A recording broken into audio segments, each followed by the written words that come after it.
Assalamualaikum warahmatullahi wabarakatuh. Waalaikumsalam. Alhamdulillahirabbil alamin.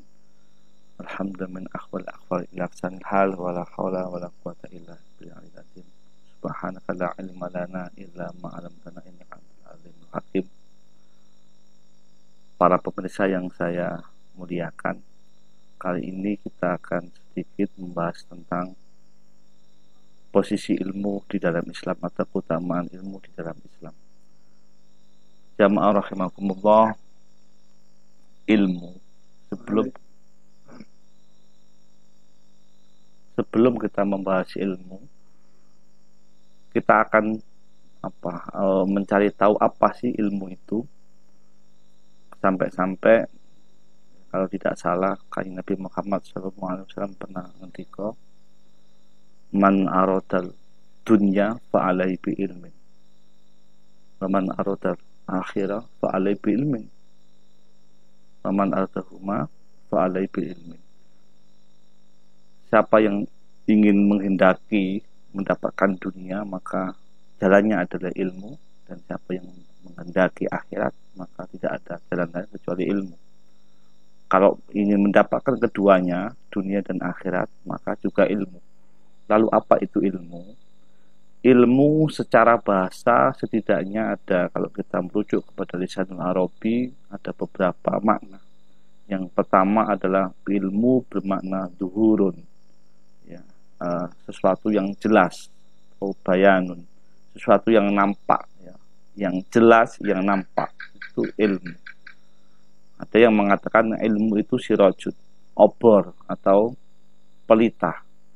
Ada yang mengatakan ilmu itu nurun, ilmu adalah cahaya. Nah, jadi karena itu sesuatu yang berkaitan dengan ilmu itu pasti nampak, pasti jelas, ya. Karena sifat ilmu adalah nurun, ya, yang menampakkan atau cahaya. Karena itu ulumah, ya, guing itu apa? Sumbing, ya. Sumbing itu disebut ulumah. Jadi sumbing itu nampak nggak di wajah? Nampak, sangat-sangat nyata. Kemudian alamat, ya, alamat jelas nggak? Jelas, ya. Kalau nggak jelas bukan alamat, masih kata-kata dari ilmu. Kemudian ada alam, ya. Alam ini juga nyata, ya. Pohon-pohon yang selain Allah adalah alam, nyata semua. Jadi ilmu itu terkait dengan dunia nyata, atau sesuatu yang nampak, sesuatu yang jelas, sesuatu yang terang benderang. Nah, karena sifatnya yang terang benderang ini, maka ilmu itu adalah pelita di dalam kegelapan.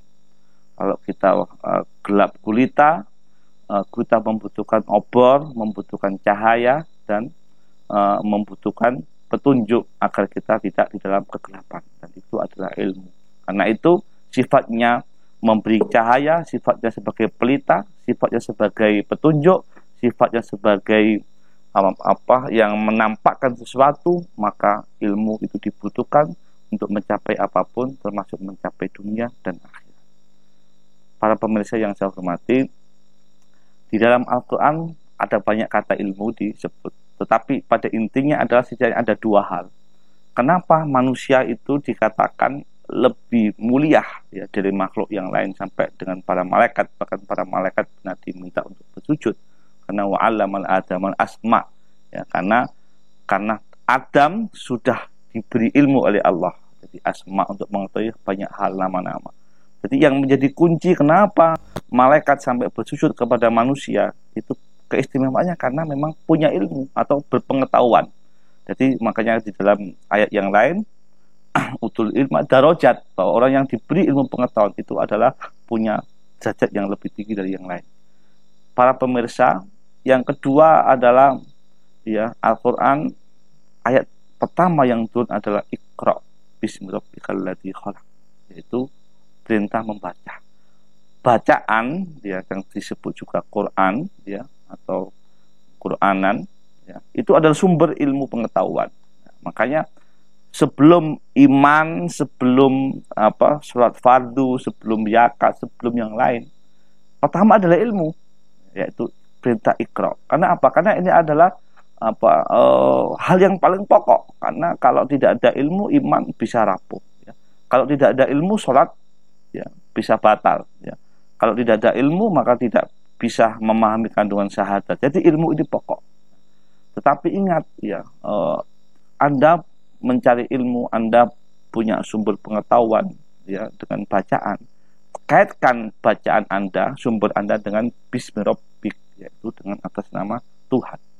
Semua lillahi ta'ala, karena Allah ta'ala. Para pemirsa, karena itu tidak mengherankan ya, Nabi Muhammad SAW pernah bersabda, ini hadis sahih di dalam Imam Bukhari 2269, pernah bersabda Nabi Muhammad SAW, man salaka tariqan wa yaltamisu bihi ilman sahalallahu bihi tariqan ilal jannah. Siapa yang menempuh susahnya mencari ilmu, ya tamisu bihi ilman, siapa yang menempuh jalan berat yang terjal untuk mendapatkan ilmu pengetahuan, maka sahalallahu bihi tariqan ilal jannah, maka Allah akan menuntun jalannya ke surga. Jadi sedemikian hebat, maka tidak mengherankan kalau Imam Ghazali punya wasiat khusus bagi pencari ilmu. Di dalam kitabnya, yaitu kitabnya Ar-Risalah Al-Waladiyah, jadi kitab untuk menuntut ilmu, dan menempatkan di dalam ikhya-nya bab ilmu adalah bab yang pertama. Para pemirsa, di ujung kultum yang sesaat ini, paling tidak saya ingin mengatakan bahwa paling tidak ilmu terbagi menjadi dua, yaitu ilmu yang bersifat tajribiyah al-ilmiyah, ilmu pengetahuan, seluk-beluk pengetahuan di dunia ini, dan ilmu yang bersifat huduri, yang termasuk ilmu agama, ilmu tasawuf, ilmu akidah, itu ilmu huduri.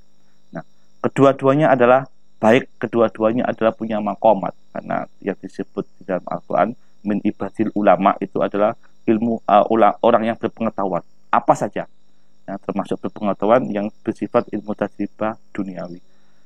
Para budiman, boleh jadi orang alim, orang itu pandai, ya, boleh jadi, karena memang sejatinya orang menuntut ilmu itu tidak hanya untuk pandai, tetapi untuk memperbaiki akhlak sebenarnya, untuk diamalkan. Nah, boleh jadi orang itu pandai, ya, tetapi kalau ilmu tidak menjadi nur, ya, yang tenggelam, yang menerangi batin, nah, ia akan hanya sampai di lidah. Nah, ini ilmu tajribah itu boleh jadi sampai di lidah. Hanya ilmu sampai orang canggih berorasi, orang pandai berdebat, pandai juga menuliskan kata-kata di dalam tulisannya, hanya ada di dalam kertas, tapi tidak pernah tenggelam di dalam hati, maka ilmu ini juga tidak bagian dari yang bermanfaat yang disebut oleh Allah dalam min ibadil ulama. Ilmu yang disebut di dalam Al-Quran, yang dipunyai oleh orang-orang soleh, yaitu ulama, itu adalah ilmu yang bersifat huduri, yaitu ilmu yang tidak hanya berhenti di otak, di benak, di kata-kata, di lembaran kertas, tapi ilmu yang ada di dalam perilaku dan tenggelam di dalam batin manusia. Inilah ilmu yang sesungguhnya, ilmu yang disebut nurun, sirajun, yaitu cahaya atau pelita yang membimbing kepada jalan yang terbaik atau kepada iman yang terbaik. Para pemirsa, yang kedua, yang Imam Ghazali pernah mengibaratkan kalau tidak salah, jadi ilmu dan iman. Ilmu itu seperti ombak, ya, di lautan, di samudra yang deras, ya. Nah, ombak yang besar, samudra yang luas harus dikendalikan oleh iman. Kalau tidak, orang bisa ateis, orang bisa punya swasangka terhadap pencipta, sehingga orang akan ragu terhadap kehadiran Tuhan yang Maha Esa, yaitu Allah. Nah, itu ilmu. Iman itu seperti telaga yang bening, yang sejuk, yang tidak ada kecamuk air yang membuncah seperti di lautan.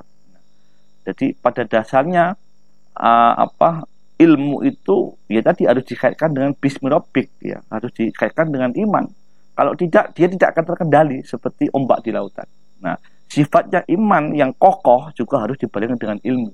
Maka iman yang dibarengi dengan ilmu ini diibaratkan Imam Ghazali seperti telaga yang bening, yang sejuk, yang menenteramkan batin.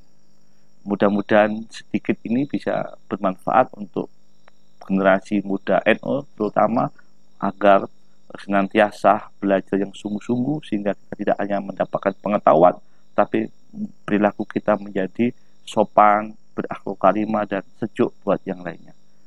Mohon maaf atas kekurangannya. Assalamualaikum warahmatullahi wabarakatuh.